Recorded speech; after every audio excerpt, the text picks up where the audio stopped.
Well, hello and welcome back to the Deep 404. Today I'm going to talk a little bit about some of the terrible losses that the Ukrainian armed forces are suffering in the conflict with Russia. There has been seemingly an uptick in the rate of loss of Ukrainian servicemen over the last few weeks and months, and some of that I'm going to just cover off today. I also want to try to cover this off because if you are following social media, particularly if you are perhaps following Twitter, and depending on who you follow there are some accounts out there at the moment which are claiming that the Russian forces are suffering far, far more losses than the Ukrainians. And some of these popular pro-Ukrainian accounts are posting figures which seem unbelievable, talking about sometimes being 10 or 15 or 20 to 1 losses in favour of the Ukrainians. And so I just want to talk a little bit about some of the information that's out there at the moment around that. And see if that makes sense, if that stacks up. And then I'll go through and talk just a little bit later generally about some other things going on around Ukraine. But to start off with this, there is some video coming out reportedly from Kherson. So Kherson, southern area of Ukraine, where the fighting has revolved around the Dnieper River. The Dnieper River runs past the city of Kherson, and for some time now the Ukrainian forces have been held on the right-hand side or the west bank of the river, while the Russians have been on the left-hand side, the east bank of the Dnieper River. Over the last 4 or 5 weeks, there has been a push from the Ukrainians, and they have established a small beachhead near the settlement of Krinky. And Krinky is a small area just on the left-hand side or the eastern side of the Dnieper River. And the Ukrainians have been resupplying these troops with small boats. They have been making attempts to get larger pieces of heavy equipment across. These have thus far appeared to have been unsuccessful attempts. There has been video footage of barges bringing across heavy pieces of equipment being destroyed.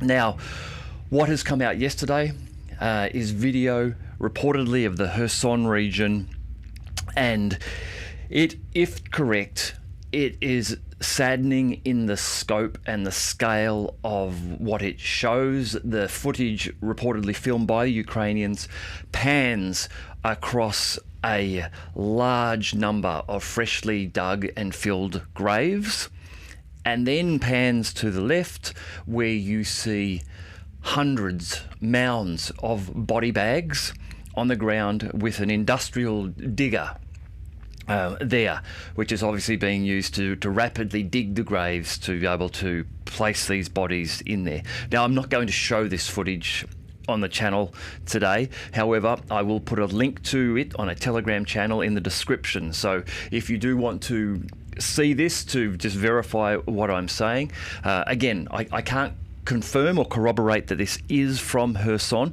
but the channel that I've taken this from is generally a reliable channel, and they're reporting that this has come from Kherson.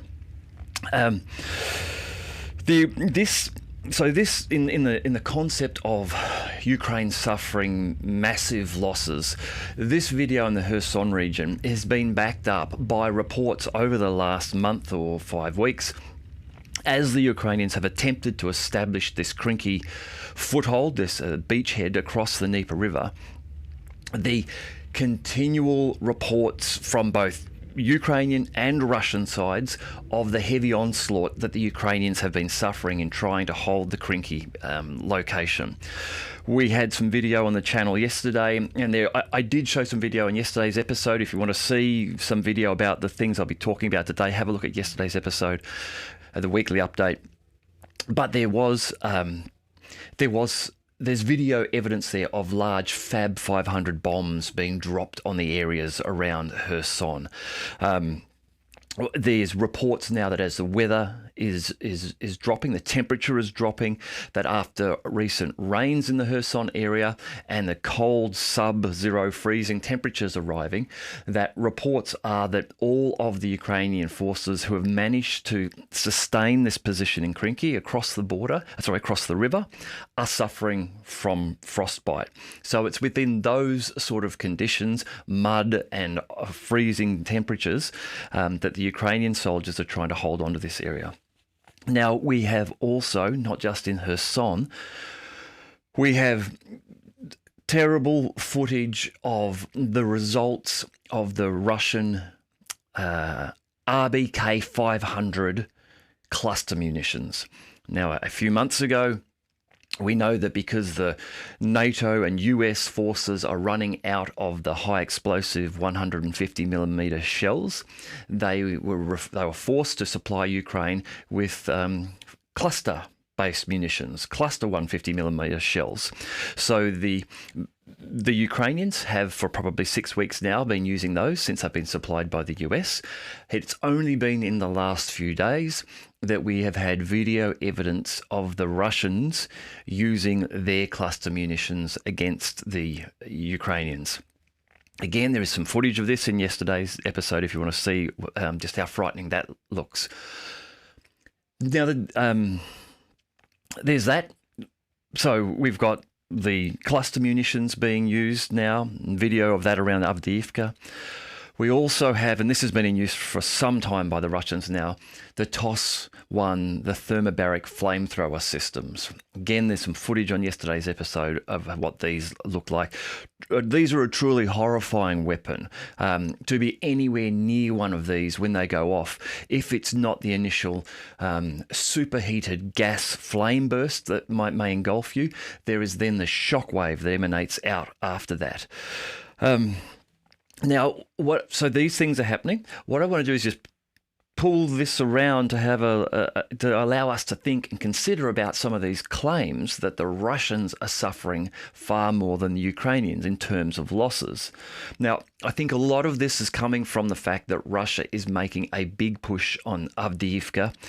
Avdeevka is a Ukrainian stronghold. It has been fortified and reinforced for the last 8 years. And so fighting by the Russians to get into Avdeevka is going to be tough, and the Russians are suffering losses there. There's no question about that. I'm not denying that there are heavy Russian losses being suffered in this area. What I don't believe to be true, though, are these claims by some social media channels that the Russians are suffering 10, 15, 20 times the number of losses that the Ukrainians are. And so if we just talk about these last two things I've mentioned, the thermobaric systems, the TOS-1s, the Ukrainians aren't using these against the Russians. The Russians are using these and have been using these for months. Now, these weapons are targeted at servicemen. They do more damage to servicemen than they do to heavy equipment. If you have a tank in the field and a TOS-1 goes off near it, it would not be pleasant. If your hatches was open, yes, it could be devastating to people inside. But if you were lucky enough to be sealed up at the time, the effects would not be as bad as if you were a serviceman in a trench nearby or in a dugout, and the gas fuel air mix from that TOS-1 was to envelop you. So these weapons work over a large area. They're fired from multiple launch rocket systems, so a number of these land in an area at one time, spread out, and areas the size of football fields, it seems, will be impacted by these flamethrower systems. And these are being used constantly across the line by the Russians. The Ukrainians are not replying with this. So you would assume that Ukrainians are suffering more in terms of servicemen loss if we consider just this one weapon system in use. Now, if we also think about the use of cluster munitions, yes, the Ukrainians do have the 150mm shell, 155mm shell cluster munitions, but they are a shell, a small cluster munitions. What the Russians are employing are 500 kilogram bombs, which in the air burst and then deploy out hundreds of anti-personnel cluster munitions. And there are a number of variants of the RBK 500s. Some of them actually will deploy out anti-tank mines or anti-tank cluster munitions. So the Russians have the options here of targeting armoured equipment or targeting servicemen. Now, in some of the video footage I showed yesterday, if you watch that and just get an impression of the scale over which these 500 kilogram cluster munitions work, you can see it's not an apples to apples comparison to suggest that Ukraine is inflicting the same sort of damage on Russian troops with cluster munitions as the Russians are inflicting on the Ukrainians. So here, just with these two weapon systems, there's a clear overmatch for the Russians over the Ukrainian capabilities and the capabilities in terms of killing and injuring servicemen.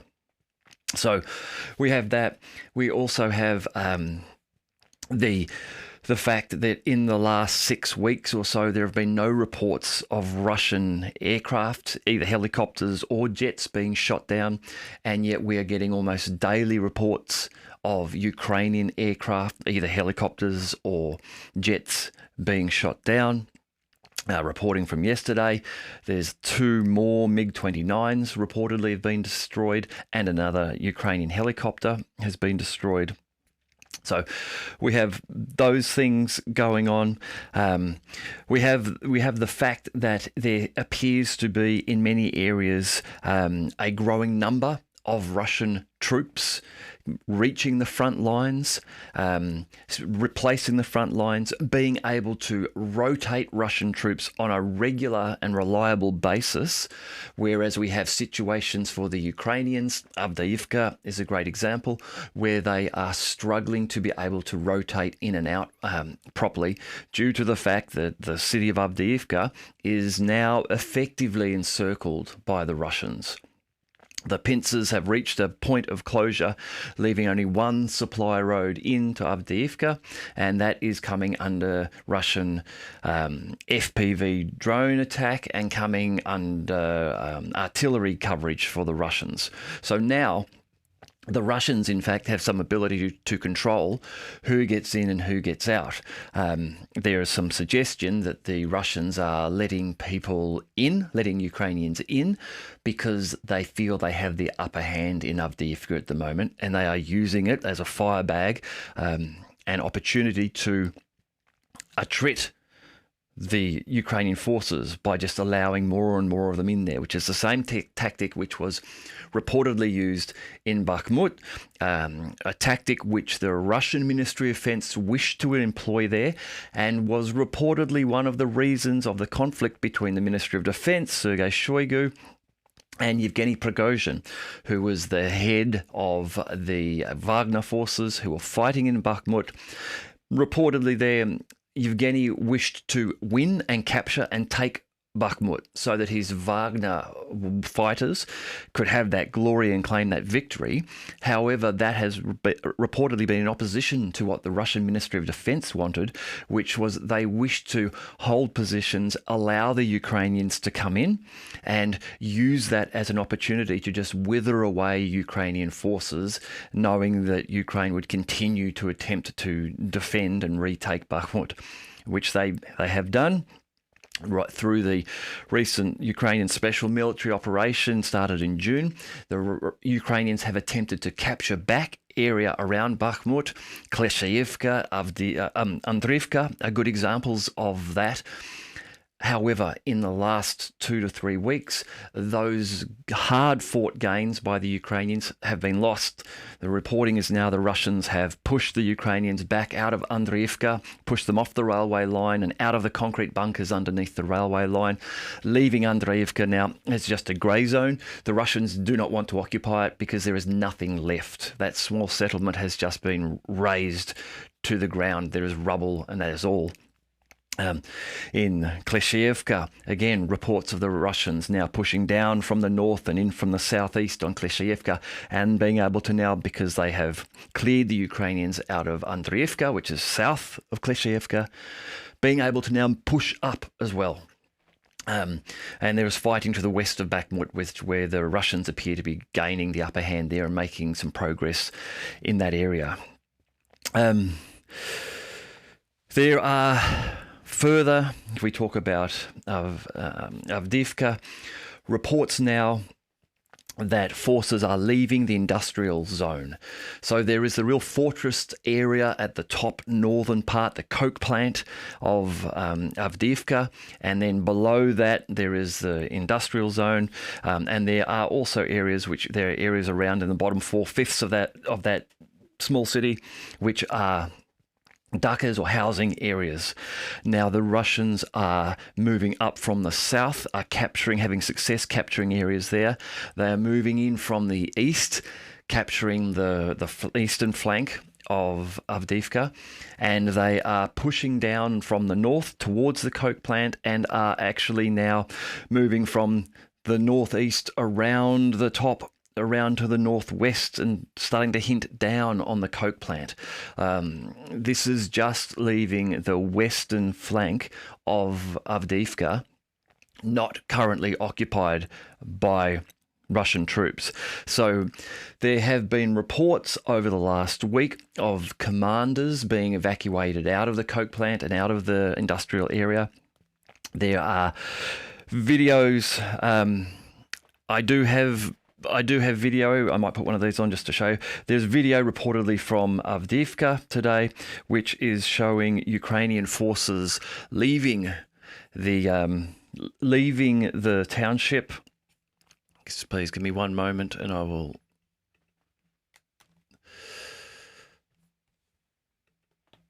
You should be able to see this. Give me a second, and I will just make this a bit larger. Sorry, this is not them leaving. There is, I may not have that link available right now. There is footage reportedly of troops leaving. This footage, however, is of Avdeevka, in the industrial zone in the southern part of Avdeevka, which is an area which has been cleared by the Russians. I will just read a little bit from Rybar's reporting here. They say, a few hours ago, Russian fighters successfully cleared the last building in the Yazinovataya 2 industrial zone in the southern part of the Avdeevka fortified area. This occurred after several days of intense and bloody fighting. Since 2014, the industrial zone has been under the control of Ukrainian forces. However, despite the fortifications and reinforcements, it is now completely under the control of the Russian army. So this is a major setback. A major setback for the Ukrainian armed forces, having lost control of an area of Avdeevka, an area just outside Donetsk city, a strong point for the Ukrainians that they've held since 2014. So not only was the recent Ukrainian summer offensive that started in June unsuccessful in meeting its objectives, we're now seeing that in the last 2 to 3 weeks, the Russians are now rolling back beyond the start of that offensive, and now rolling back and capturing territory which hasn't been in Russian control previously. This was, since 2014, under Ukrainian control. Rybar go on to say that the line holds not only symbolic significance, but also has strategic importance, as it is situated on a hill overlooking the southern outskirts of Avdeevka. The southern neighbourhoods will be in range of fire from this line. Which will further worsen the situation of the armed forces of Ukraine. Simultaneously, on the northern flank, Russian units achieved a small but crucial result. Russian armed forces personnel were able to establish a foothold at the railway adjacent to the coke plant. Now, the railway is very useful to hold the railway for two reasons. It gives you some level of elevation. It gives you, because it's an elevated railway, it gives you some ability to shelter on your side of it because it's a big earthen bank. So you've got some ability to hide and move behind that, even have the ability to move equipment behind that if you're careful about it. This being adjacent to the coke plant is also terrible news for the Ukrainian forces there, as the fighting in Avdeevka is squeezing up to the coke plant, and very soon the coke plant will be surrounded. The Russians are already working on that area. They have reportedly already made some reconnaissance missions, small number of men into the coke plant area, not establishing a presence there, but at least getting that far to reconnoiter what may be there. Very soon, it is likely that the men who are left defending the coke plant will come under intense assault and will either need to attempt to escape or they will lay down their lives there defending that coke plant. There's no easily determinable way that Ukraine will be able to turn the situation around in Avdeevka. To all intents and purposes, it is lost now. It is just a matter of time for the Russians to complete the capture of Avdeevka. So things across the line are not looking good for Ukraine at the moment. There are unconfirmed reports that the first Abrams tank may have been sighted. If this is true, the report is that the Abrams tank was sighted up in Kupiansk, up in the northern area of Kupiansk. Now, the Kupiansk front line is interesting. And I read earlier today on Twitter by a person that I follow there, a theory about what might be happening in Kupiansk. And I think I'll talk about it because I think it makes sense. I think it holds some water. What has been interesting in Kupiansk is that for about the last 2 months or more, in the Kupiansk region, up near Sinkovka and some of these areas, these little settlements up there, the Russians have been on the verge of these settlements, or there has been reports that they have pushed the Ukrainians out of these settlements and effectively captured them, only to a few days later have the reporting repeated, that they're on the edge of the settlement and they're pushing the Ukrainians back out again. Initially, when reading this, I was thinking, okay, they're just getting a little bit ahead of themselves and reporting success here. However, the suggestion put forward by, this was from Armchair Warlord, was the person that I was following. I don't know them personally, but I follow their commentary on Twitter, was that they believe this is the plan for the Kupiansk area. This is the tactic. While they can't form a Bakhmut-type cauldron or an Avdeevka-type firebag and cauldron, what they're doing with the front line is pushing it forward and then just retreating back and letting the Ukrainians bring forces in to try to recapture those towns, and then attriting those forces, pushing forward, and then just pulling back. They're just sitting there and backwards and forwards. As was suggested in the article I read, the Russians don't want to move forward to the Oskol River yet. They instead just want to continue to mow the lawn, was the term they used, which is what they mean by this is allow the Ukrainians to come forward into these already damaged and destroyed settlements and then blast them out with artillery, push them back, mow the lawn, and then the Russians just retreat back to a safe, defendable position. They already have the townships all dialed in, and they wait for the Ukrainians to try to come and reclaim those lands again. So, if this is the case, then this is a tactical victory to the Russians, because this has been going on for 2 months now. And I've got to admit, this makes sense. The Russians did the initial push along the Kupiansk line. At that time, I thought, oh, here we go. They're going to push, take Kupiansk and move to the Oskol River, then roll down the river. That hasn't happened. Yet it doesn't seem clear why it hasn't happened. There haven't been reports from either side that the Russians are losing any positions in the Kupiansk area. They appear to have held that line. So I do think this might be a logical solution to this problem, that the Russians are under instruction to just find defensible positions and move forward, mow the lawn, and then retreat back, and keep doing that until it is time, till the Ministry of Defence has decided that it is time to push forward to the Oskol and then roll down and entirely clear that area out of Ukrainian troops. We'll see. Talking about Ukrainian troops now, again, this week we've seen some examples of terrible footage, things you never want to see in war. There are many things you never want to see in war, but you don't want to see women on the front line. Now, there has been a number of reports of Ukrainian women being involved, being mobilised, drafted into the conflict. Originally, the talk was that these women would be kept at the rear. However, about a fortnight ago, we saw footage of reportedly of a Ukrainian woman surrendering, and when she's approached by the Russian soldiers, she's yelling to them, "Please don't hurt me, I'm pregnant." So this is clearly on the front line. She's being captured. And then in some video footage from just this week, a Ukrainian woman in a trench with some Ukrainian men, two of them wounded. She turns to one of the other soldiers to say, "How do we fuck off? How do we get out of here?" And he says, "There is nowhere to fuck off to." He says, "We are stuck." And then their tension levels rise. You hear the sound, the mechanized sound of tank tracks approaching. And so the two wounded men are trying to scuttle further down the trench out of the way from where the sound is coming of the tank. They start to yell for an AT, an anti-tank missile, and then the footage ends before you see whether they're successful with engaging the tank or not. But the situation, you can imagine if you put yourself into that position, would be terrifying.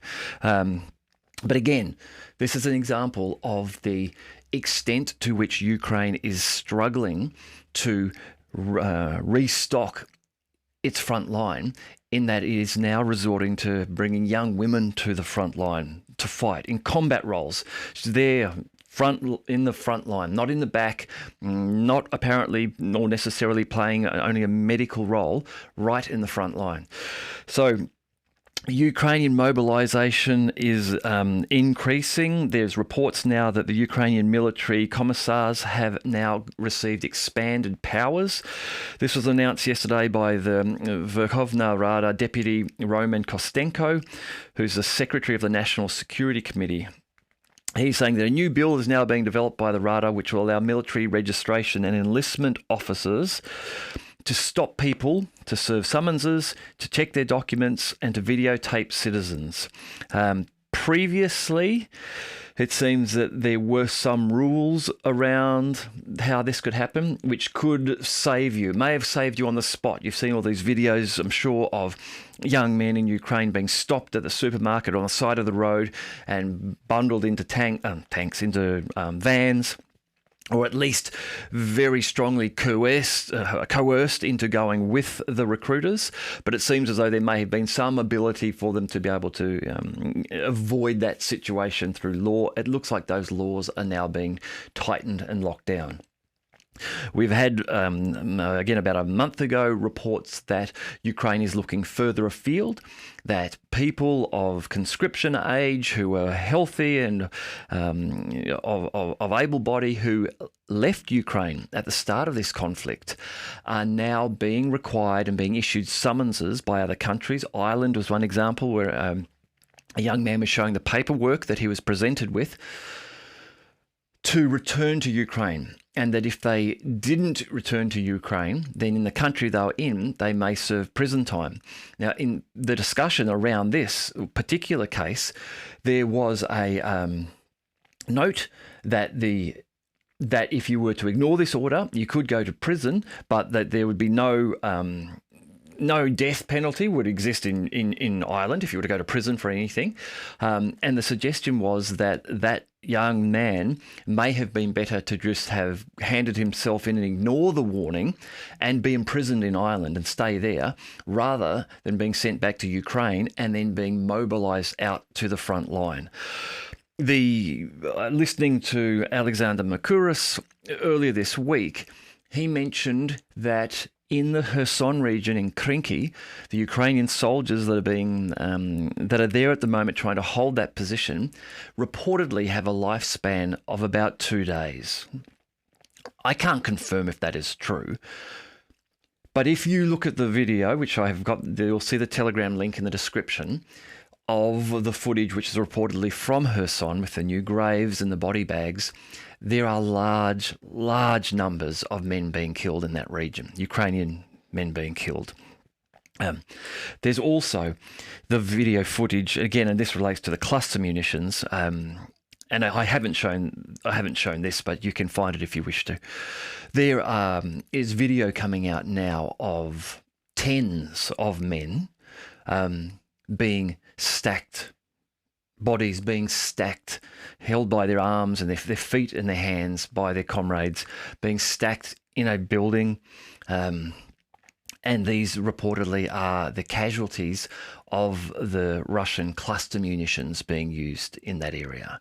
It's really saddening footage seeing this stuff when you realise that these are mostly just young men who will never see their family again, never celebrate anything again. Their families probably don't know what has happened to them yet. It'll maybe some time before they find out. They may be living on hope that they've just been lost or haven't heard of them. But for so many of those Ukrainian families, they will hear the worst news you could possibly imagine, being told by someone that their child is dead. And the mobilisation is just going on and on. This is really a self-inflicted genocide in Ukraine. I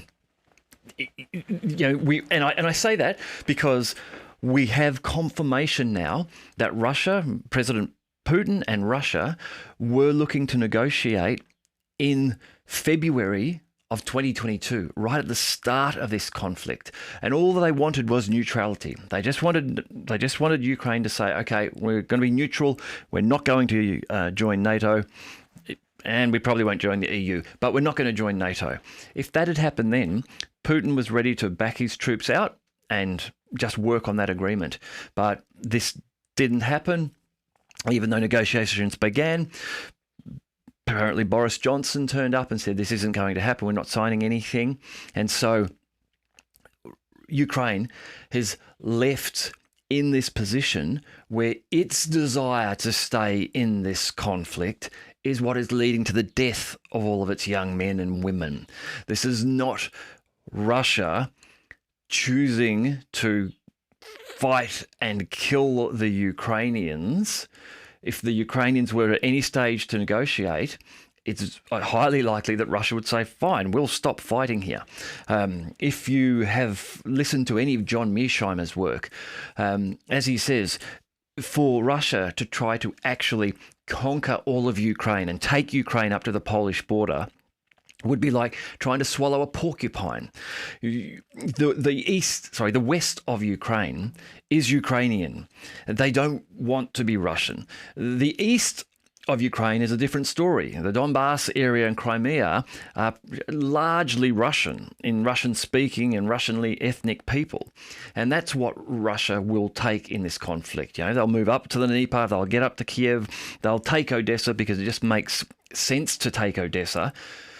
And that is what is going to happen here. The Ukrainian inability to negotiate and say we'll stop and have that land and we'll split the country, and perhaps somehow try to negotiate over Odessa and say, look, let us keep Odessa so we can have a port, is the best thing that could happen for Ukraine right now. This continuing request for more funding and more weapons and a continuation of the fighting is just going to devastate what is remaining of Ukraine. And in so many ways, just by wiping out all of their young men and now starting to wipe out their young women, the country will lose its ability to exist as a country. Ukraine will become a country of children and then old people. And those old people will die off and those children will leave the country. John Mearsheimer was right in saying that Ukraine would be wrecked by this conflict. And that is what is happening. It is being wrecked. And they're moving now into another winter. As this winter is coming, the likelihood that the people of Ukraine will suffer again more than they need to because of their government's desire to remain fighting this losing battle is going to become 100%. They're going to suffer. There is a lot of talk that the Russians are, prepared to disable the Ukrainian energy infrastructure this winter so as to put pressure on the government to negotiate or surrender. I think it's looking more and more like a surrender is what will happen, as the Ukrainians really don't appear to have anything to negotiate with at this stage. So all of this is happening. And then on top of that, we've got things like the new range of Lancets that are coming out. So the drone Lancets, which have been such a game changer. There's been a lot of talk about game changers and the wonder weapons. There has been a wonder weapon in this conflict, and it has been the use of drone technology. There's the new Z-53 Lancet. It is a swarm-capable Lancet. So it is designed to have groups of Lancets be in the air together. They're a loitering munition. Remember, they can fly and circle, determine their own paths, stay out of range, but they can now hunt as a group. So they can go out and specifically now target groups of targets.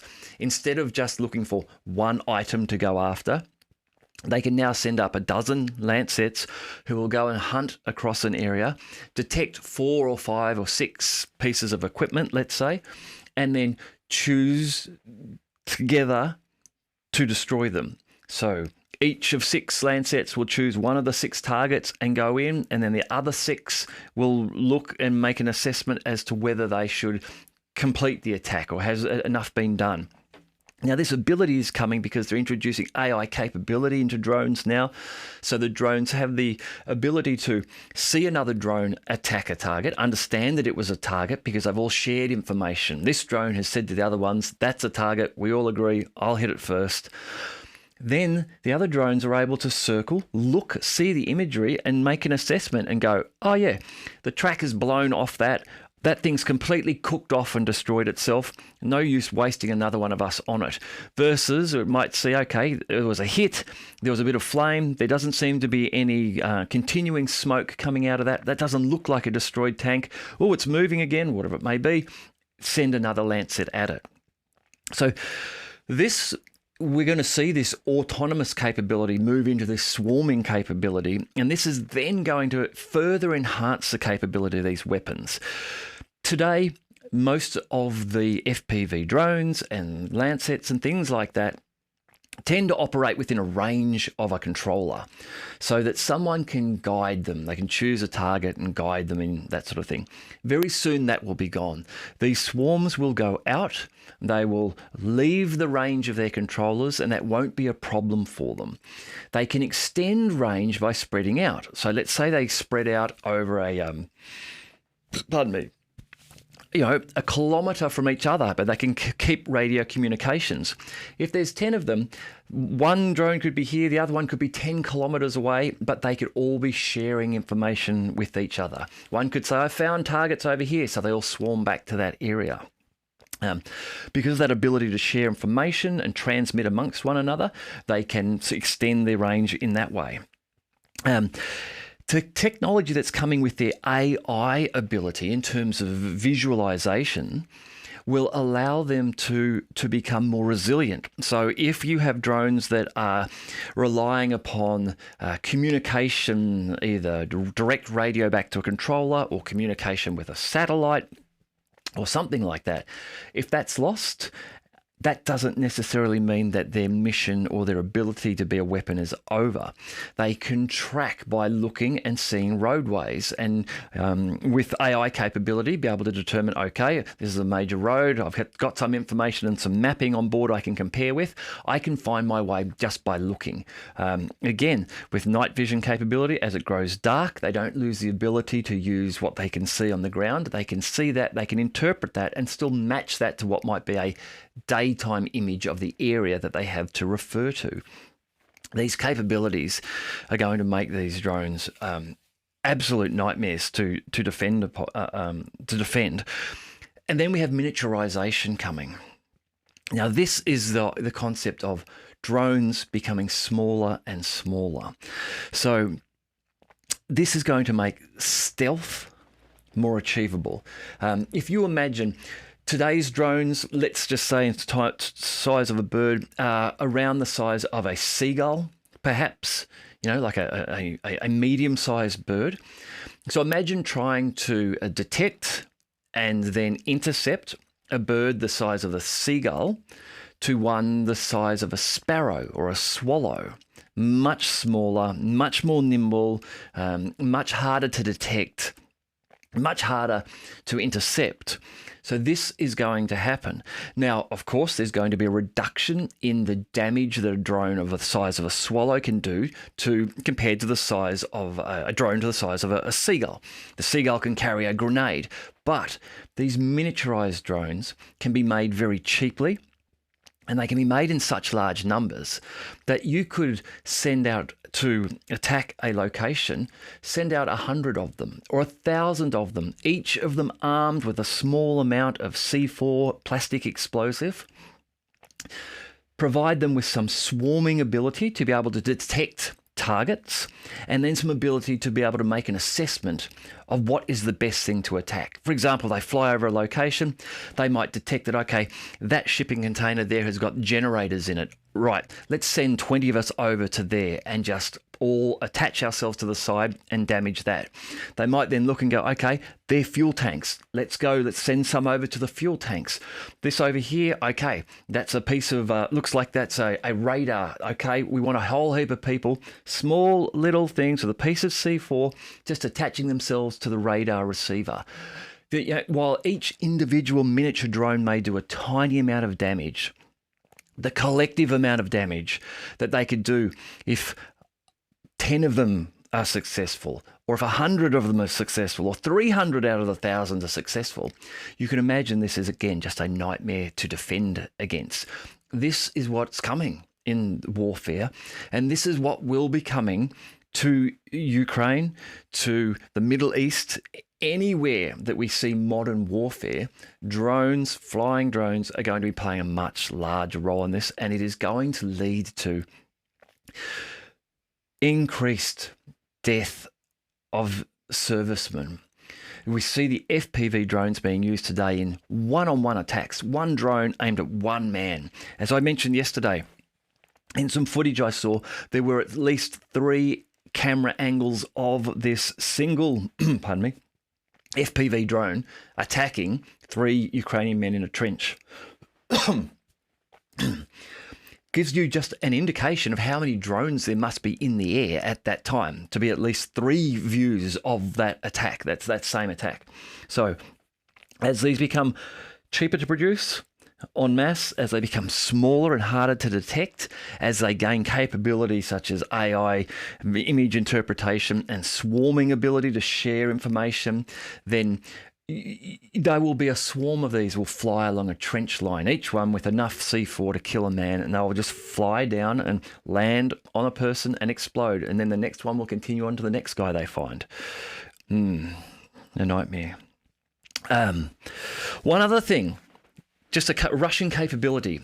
Again, I'm talking about some of these things because, again, I'm just on that original narrative where I started talking about this concept where some people are clinging to online, that while Russia might be progressing on the front line, they're doing so at such a monumental cost in terms of men lost compared to Ukraine, which just doesn't hold water.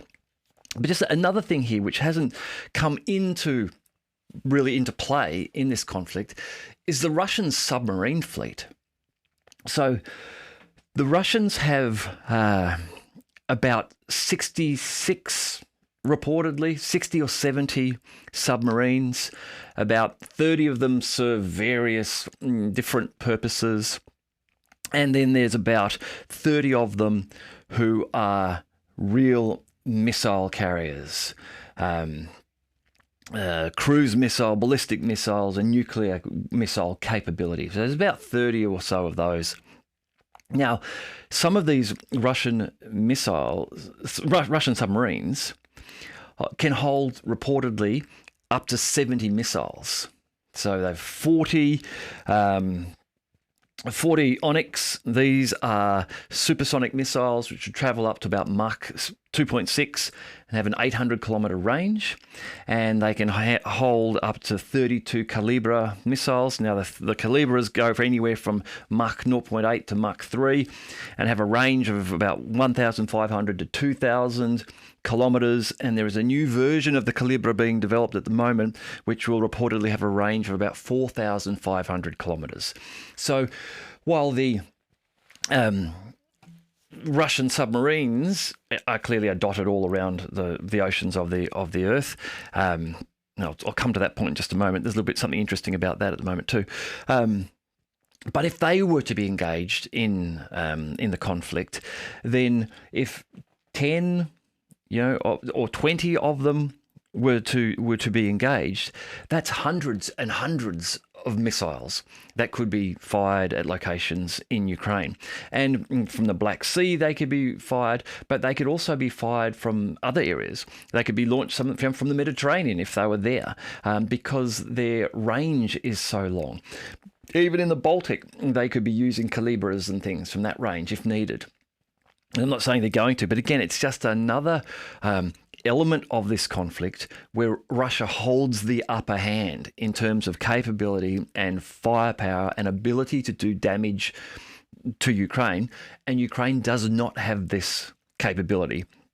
Yes, you could say that there are NATO submarines, of course there are, but those NATO submarines aren't going to get engaged in this conflict, because if they get engaged, then these Russian submarines will become engaged, and they won't be just aiming their missiles at Ukraine. It would be at the nations that the Russians felt had provided the submarines which were launching missiles at Russia.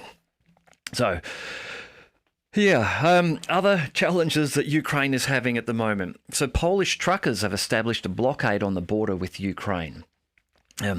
About the 6th of November they started, so it's now getting up to 2.5 weeks. It's nearly 3 weeks that there have been some Ukrainian truckers trapped on the border inside Poland, not able to return into Ukraine. Reportedly, the Polish farmers are supporting the truckers and are helping to blockade the access points, the entry points into Ukraine with tractors and farm equipment. And this has come because the Polish truckers see the Ukrainian truckers as a threat to their livelihood and the work that they are doing. So at the present time, it's reported that military equipment and humanitarian aid is being allowed by the truckers to cross the border into Ukraine, but nothing else is. And so Vysotsky Taras, who's the Deputy Minister of the Agrarian Policy in Ukraine, is now reporting that this is causing fuel shortages in Ukraine. So as you can imagine, fuel, the Black Sea ports are shut down, Odessa, so fuel's not coming in that way. Fuel needs to come in overland, means it needs to be trucked or trained in. Anything that starts to move too far towards the front line within Ukraine will become or be considered a military target. So the fact that Poland is now for a couple of weeks not allowing any fuel across, well, not Poland itself, not the country, but Polish truckers, and those Polish truckers have not been broken up and moved away by the Polish government yet, is interesting.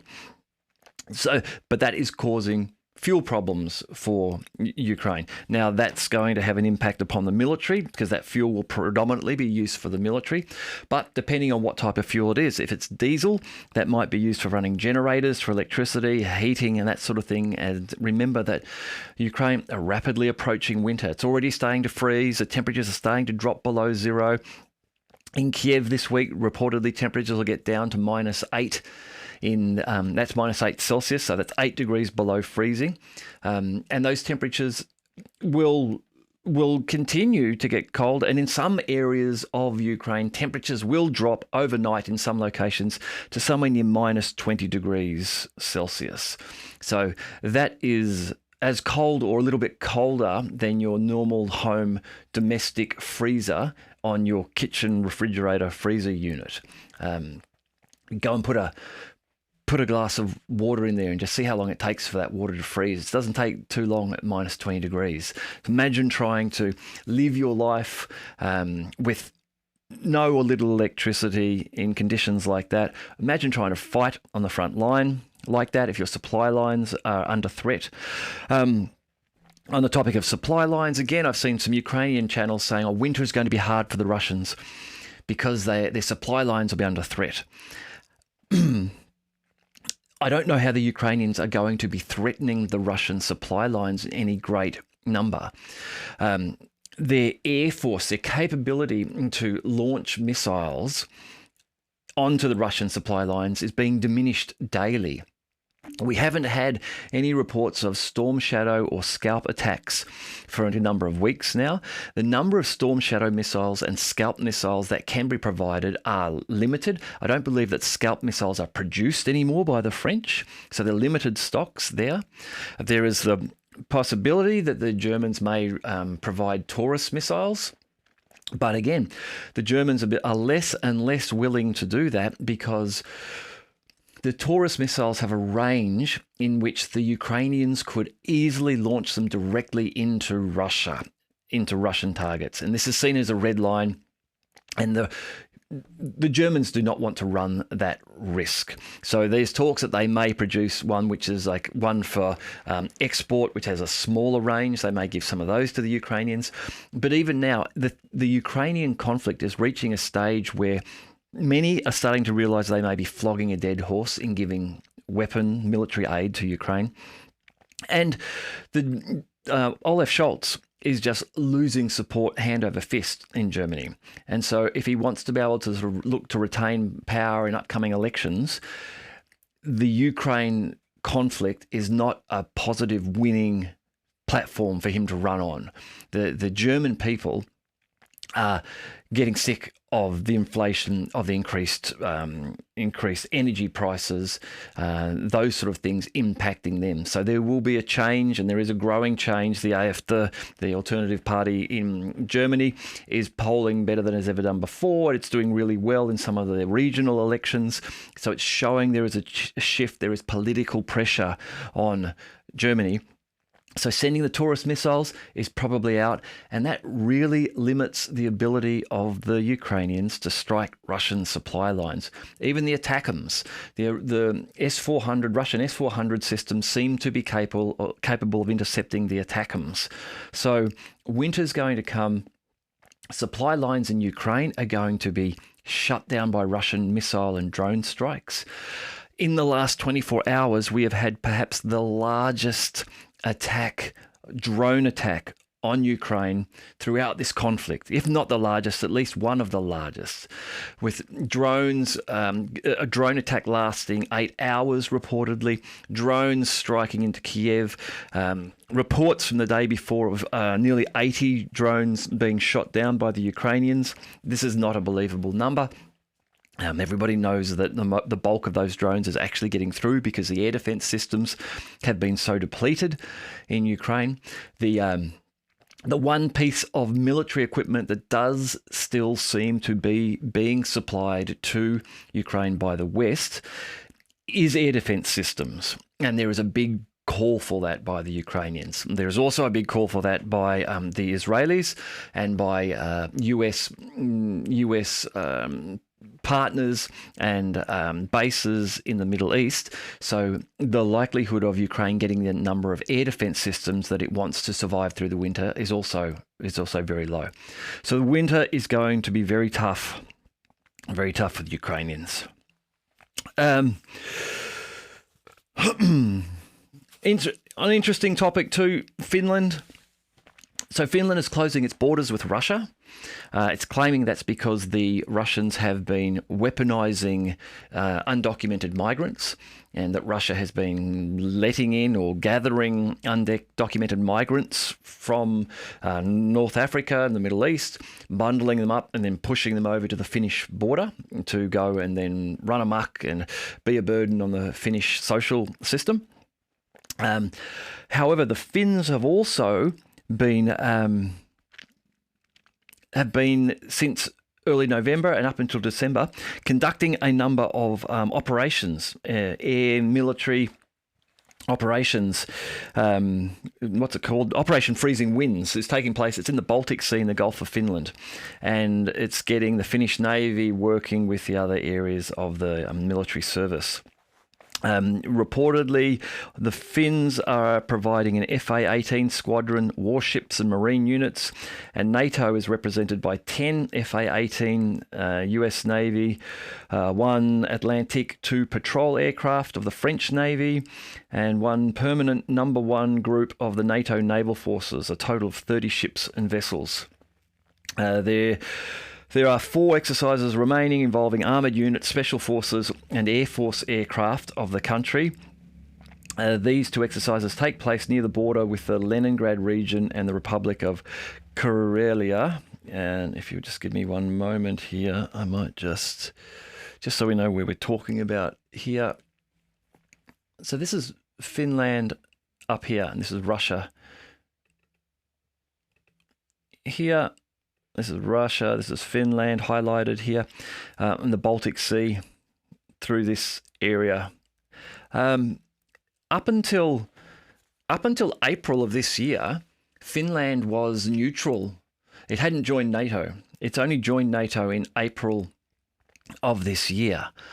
And it's an interesting decision. The prior to that, from all Russian reports that I've read about Finland, there was no great animosity, and Moscow appeared happy to continue to just trade with Finland. Now, given the location of Finland, given where it is, its closest trading partner is Russia here. And so, while I don't have the figures on what the trading volumes were between the two nations prior to April, or prior to the start of the conflict, you can imagine it must have been substantial. And you would think that Finland, being the smaller nation there, would have suffered quite heavily, losing trading with Moscow. Anyhow, it seems as though that they are certainly going all in with West and NATO, and around this area here, holding these military exercises. Again, I find it very interesting that Finland are doing this. Finland may now have got themselves into a position where they decided in 2022 that it would be a good idea to join NATO because everyone was on board with that. They had, sorry, I don't recall. I'm having a mental blank on her name now. One of the coalition party leaders, they're a very democratic sort of socialist party. They were keen to join NATO in 2022. They've done that. Perhaps now, or perhaps at that time, they thought it was a good idea and they would be successful, and that having done so would look good for them when Russia was weakened, and then Finland, as a strong NATO country, could then extend itself, economically into Russia. Instead, what we may be seeing now is that, given the Ukraine conflict has not gone well for the West, Finland are now thinking, oh shit, we've suddenly gone from being neutral. We could have remained neutral, and if Moscow is going to win this thing, which it looks like, we could have happily been neutral and continued our trade with them. Instead, we've sided with NATO. NATO's losing. Geez, maybe we better start doing things like making the Russians look bad, shutting the borders down, get some NATO military exercises going on up here, because we might be, in trouble now. Now, I don't think that they're actually in trouble. I don't think Vladimir Putin or Russia have any desire for any conflict with Finland. I think Russia would like to just trade with Europe. There's no indication that they want to go and recapture all of these European nations. And anyone who thinks there is, I would suggest that they go and find their hard evidence for where Russia has indicated that. Or, as I say, go and listen to some of John Mearsheimer's recent YouTube videos, debates and lectures that he's given. Have a listen to them, try and poke holes in it, find where he's logically wrong. But he gives no indication that there was any desire by Russia to actually conquer Ukraine or anywhere else in Europe. However, Finland has now perhaps got themselves into a position where they feel like they're offside with Russia, and maybe that's why they are now engaging in these NATO activities. And NATO, again, doing it to show to Russia, hey, we're right up on your border now, on your northern border in Finland. Yes, anyhow, interesting. In terms of the EU, this conflict in Ukraine has not gone well for the EU. There are frictions arising. There are reports that in what is coming up to be the 12th sanctions package the EU is putting together against Russia, that some of the nations in there are wishing to soften down some of the anti-Russian sanctions. Some of them feel that the sanctions relating to bans on re-exporting from third-party countries. So, for example, I don't know, if I was Finland and I sold something to Saudi Arabia and then Saudi Arabia sold it to Russia, where the sanctions might say, no, if you sell your goods to another country, you have to sell them to Saudi Arabia with the provision that they will not on-sell them to Russia. So things like that, these countries are starting to say, well, hang on, that restricts our trade and that's going to restrict the likelihood of investment in our nations. So even within the EU, now some countries are saying, no, we've got to stop sanctioning. We've got to stop sanctioning Russia like this. In terms of sanctions being broken, there are reports that I've just seen that French sports retailer Decathlon, they have just opened their first Moscow outlet under the new name of Disport. So a number of Western businesses left Russia in protest of the invasion of Ukraine. It appears now that this French sports retailer has changed its name, so it's no longer Decathlon, but it is Decathlon, just under a new name, still trading in Moscow because the market's there. The market is growing. Russia's economy is growing.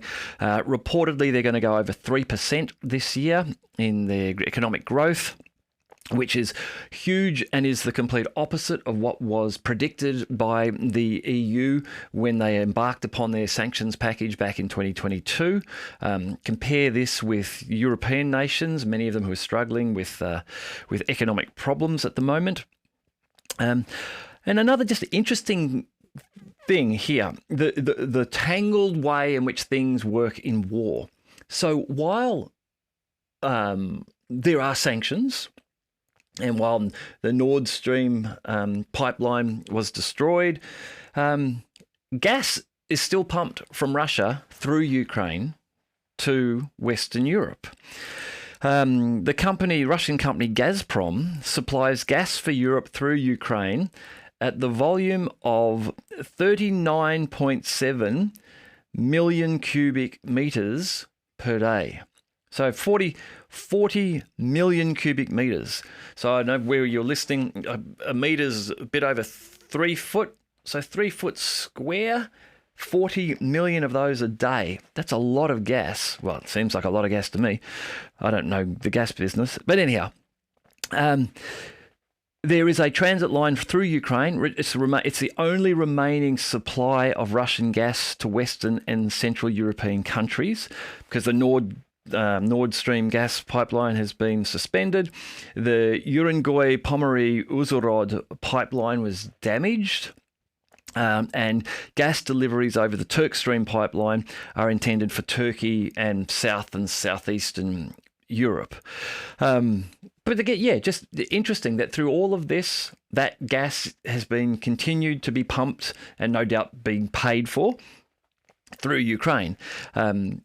Another interesting one is that something like 20% of France's nuclear electricity generation material, so the enriched uranium that it receives, is enriched in Russia and continues to be supplied by Russia.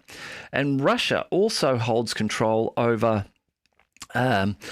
two nations that provide about 40% of France's raw nuclear material, which I think might be Turkmenistan and Uzbekistan. I could have that wrong, but anyhow, around that region there, I think both of those nations produce somewhere like 20% each of the raw uranium, which goes, well, actually, I think is perhaps processed by Russia, but ends up going to France. So Russia, in effect, controls something like 60% of France's uranium supply and continues to allow it to happen through this conflict, even while the French are supplying Scalp missiles and what have you, and sending their RMX C-10 tanks to Ukraine to fight against the Russians. So it's a weird, combination of war and sanctions and economic ties that remain.